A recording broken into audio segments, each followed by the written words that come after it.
Assalamualaikum warahmatullahi wabarakatuh. Apa kabar semuanya adik-adik? Jadi di sini kita akan memulai pelajaran tentang hidup rukun di masyarakat. Kemarin kita sudah belajar tentang hidup rukun di masyarakat. Sekarang kita akan melanjutkan lebih dalam lagi.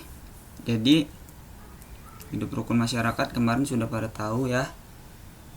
Jadi di sini kakak akan melakukan atau memberikan ilmu yang lebih lanjut lagi.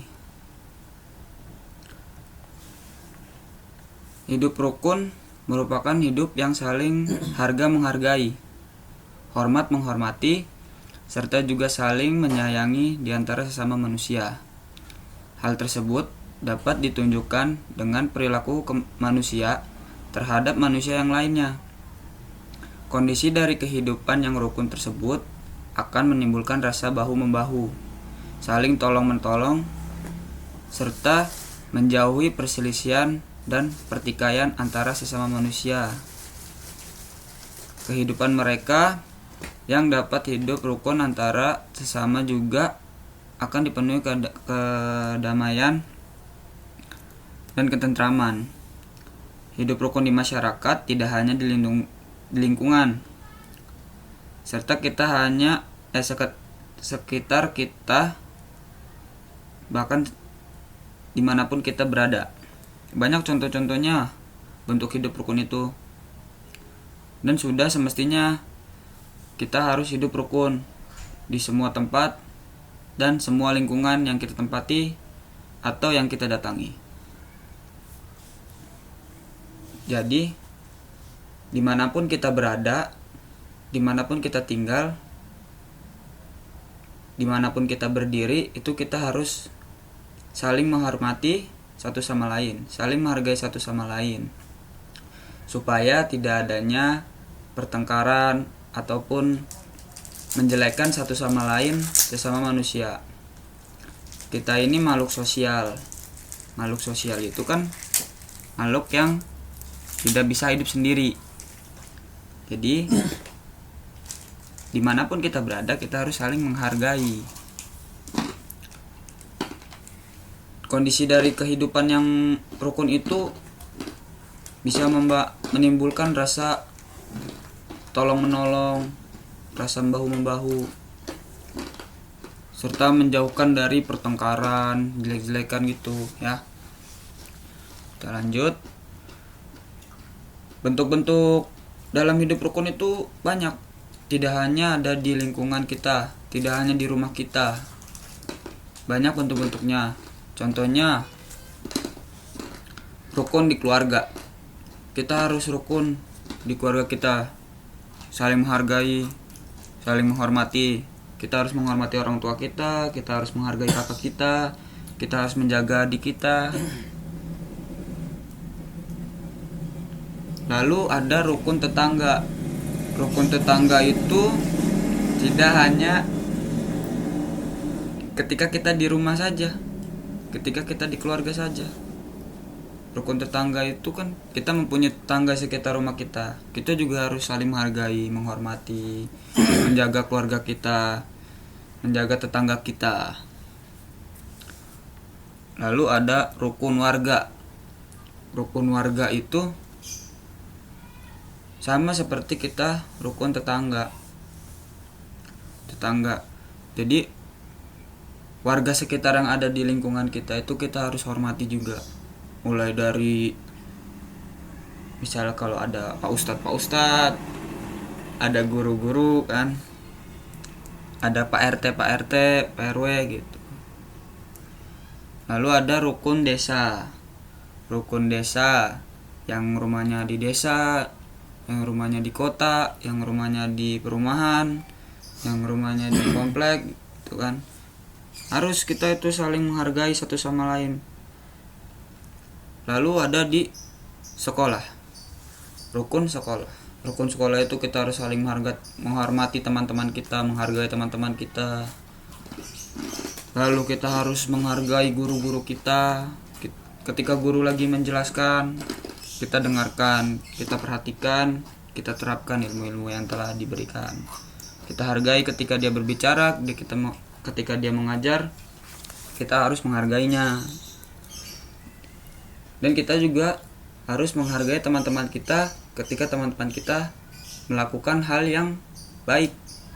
Seperti contohnya maju ke depan mengerjakan tugas dari seorang guru, kita harus hargai walaupun semisalnya jawaban dia benar atau salah. Lalu kita harus menghormati penjaga sekolah, penjaga kantin.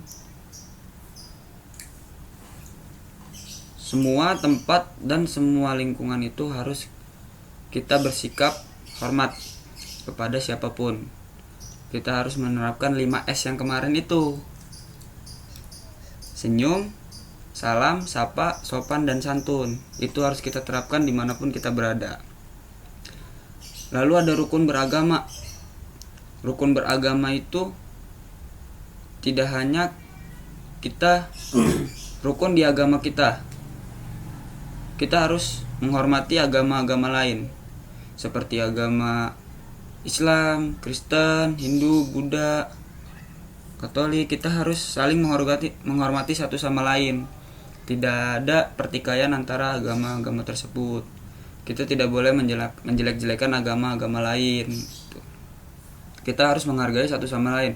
Ketika kita lagi sholat, orang lain menghargai kita. Ketika orang lain lagi beribadah di agama masing-masing, kita juga harus menghormati mereka. Seperti itu. Jadi dimanapun tempat, dimanapun kita berada, dimanapun kita berdiri, dimanapun kita menginjak, kita harus menerapkan 5S itu.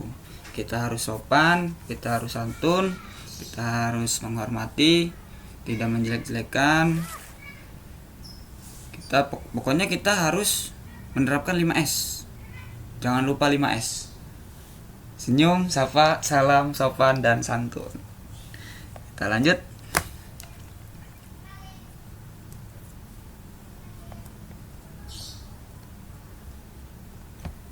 Nah, kehidupan bermasyarakat yang rukun akan memberikan manfaat pada manusia sebagai makhluk sosial. Jadi, sebagai makhluk sosial, sebagai manusia, dimanapun kita berada, ketika kita menjalankan sopan santun, menjalankan hidup rukun di dalam masyarakat ini, kita menghasilkan atau mendapatkan manfaat yang banyak. Contohnya, menghasilkan komunikasi yang baik. Kita saling berkomunikasi baik. Ketika ada kesusahan, ketika kita mengalami kesusahan, kita mempunyai komunikasi yang baik kepada tetangga-tetangga kita, mungkin saja bisa dibantu oleh tetangga-tetangga kita. Lalu ada kehidupan yang harmonis. Kehidupan yang harmonis itu sangatlah indah. Tidak ada pertengkaran, tidak ada keributan, tidak ada menjelekkan satu sama lain. Lalu keadaan yang lebih aman dan tentram. Jadi tentram sekali itu. Belum datang aja. Belum aja. Kemana sih? Lalu ada mempererat tali persatuan. Tali persatuan itu berarti tidak adanya saling menjelekkan satu sama lain. Jadi kita kompak gitu. Nah, ada di sini menghindari perselisihan. Perselisihan itu yang berarti itu kayak seperti bertengkar, menjelek-jelekan, keributan lah gitu. Lalu memiliki lebih banyak teman. Nah, bagi kalian yang memiliki komunikasi yang baik, terus kehidupan yang harmonis gitu, terus yang menerapkan sopan dan santun itu, saling menghargai, saling menjaga satu sama lain kepada teman kalian bisa memiliki lebih banyak teman dari situ. banyak manfaat yang lain dari kehidupan yang kita jalanin ini ketika kita bisa hidup sopan dan santun itu. Ketika kita beretika dimanapun itu, orang saling menghargai kepada kita. Jadi dimanapun berada, dimanapun tempatnya, kita harus sopan dan santun kepada siapapun itu.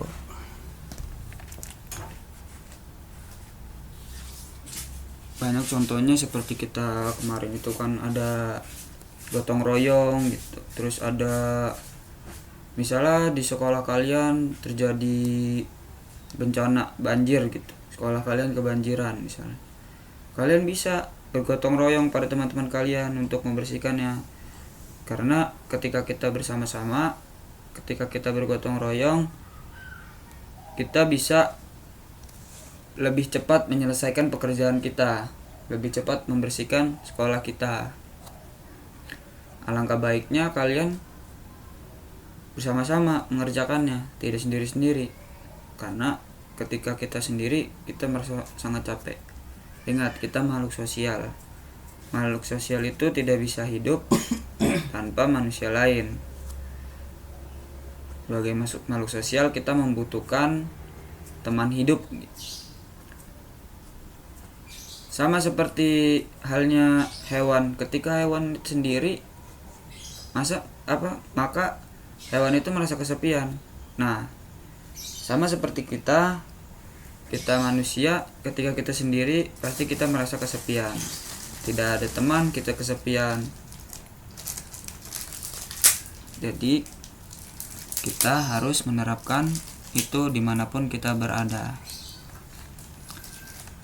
Oke, terima kasih. Mungkin hanya sekian materi yang bisa kakak sampaikan. Semoga bermanfaat bagi kalian semua. Walaupun materi ini sedikit, tapi insya Allah kalian memahami, karena ini sangat mudah untuk dipahami untuk kalian semua. Karena banyak contoh-contohnya yang udah kakak kasih ke kalian. Banyak contoh-contohnya yang bisa kalian terapkan, yang bisa kalian lakukan di lingkungan sekitar kalian. Terutama kita harus saling menghormati, saling menghargai dimanapun kita berada. Apalagi ketika kita di lingkungan, di rumah maupun di sekolah, itu harus kita saling menghargai dan menghormati. Mungkin sekian yang materi yang bisa kakak sampaikan. Kurang lebihnya mohon maaf bila ada kekurangan dan salah-salah kata. Billahi taufiq wal hidayah. Wassalamualaikum warahmatullahi wabarakatuh.